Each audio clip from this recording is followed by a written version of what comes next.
गंजाम जिला धराकोट ब्लॉक मुंडबनी ग्राम लज्जा रास्ताकड़ विश्रामगार में संतान प्रसव कले मानसिक विकृत महिला प्रसव पर महिला जनक अचेत अवस्था पड़ता बेले नवजात शिशुटी को विश्रामगार में काऊ खुपुवा स्थानीय लोकों नजर आसाला पर सेठाकर स्थानीय समिति सभ्य प्रतिनिधि अग्निशम बाहिनी और 102 सहायता मानसिक विकृत महिला जनक उद्धार कर धराकोट गोष्ठी स्वास्थ्य केन्द्र में भर्ती करते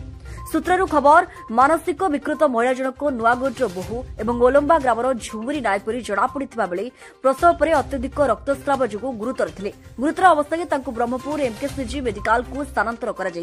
आज झुमुरी नायक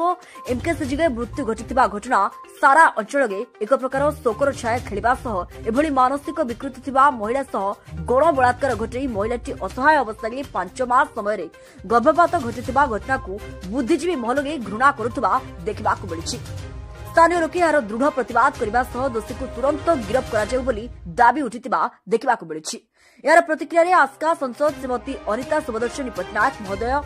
सानकेमुंडी विधायक श्री रमेश जेना महोदय और आस्का गुमसर जिला सभापति श्री विजय स्वाई कहिथिले यह अत्यंत निंदनीय घटना बोली दुख प्रकाश करने सह दोषी विरुद्ध में दृढ़ कार्यानुष्ठान पाई दाबी करिथिबा देखबाकू मिलिछि।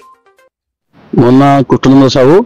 असिस्टेंट स्टेशन ऑफिसर धराकोट मुद्दा जो लोकल जो सरपंच से फोन कले लालू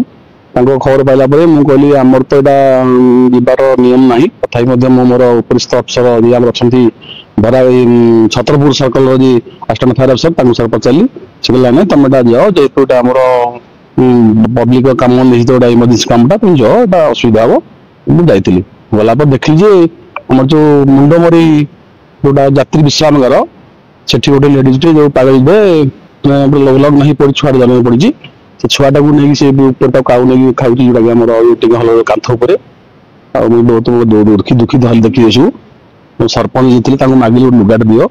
से लुगाट आनला से जो आशा कर्मी अच्छा मध्यम लुगा ढांगिली मेडिकल जो गोटे आंबुलांस साइज आनिक पकईली छुआटा को छुआ जो काऊ खाऊ पॉलिथिन पुरेली मेडिकल खाइली तो मानविकतार परिचय जेहेतु आम देखुचे जिनसा गोटे छुआटा को काऊ खाऊँ आम घुटे देवार कथा नकले सचेतन समाज लोक मैंने सचेतन हवा दरकार ये जो कर्म होंगे जो अमानुष कम कर द्वारा तार क्षति गोटे पागलटा तेणु यहाँ सब समाज पर तो खराब प्रभाव पकड़ हाँ तो ब्लीडिंग ब्लीडिंग होता तेणु आम आणिकी तो बेड पकई ब्लीडिंग चलता कितु हेवी कंडीशन से खराब जाए ट्रिटमेंट है ठीक है डॉक्टर साहय ट्रिटमेंट कर ठीक है। विश्रामागार घटना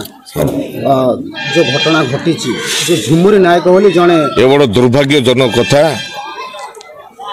गोटे पागेली झील को कौन दुर्बृत्त यहपर खराब करवा बड़ निंदनीय कथा ताकू पुलिस वाला टेकअप करिसेंती दोषी की तुरंत धरंतु यहपरी कार्य को निंदा करने सहित आईन अनुजाई कार्यानुष्ठान नेबापई मु समस्त ये अंचल जनसाधारण निवेदन करी जे प्रशासन को सहयोग करी प्रकृत पदक्षेप उठातु।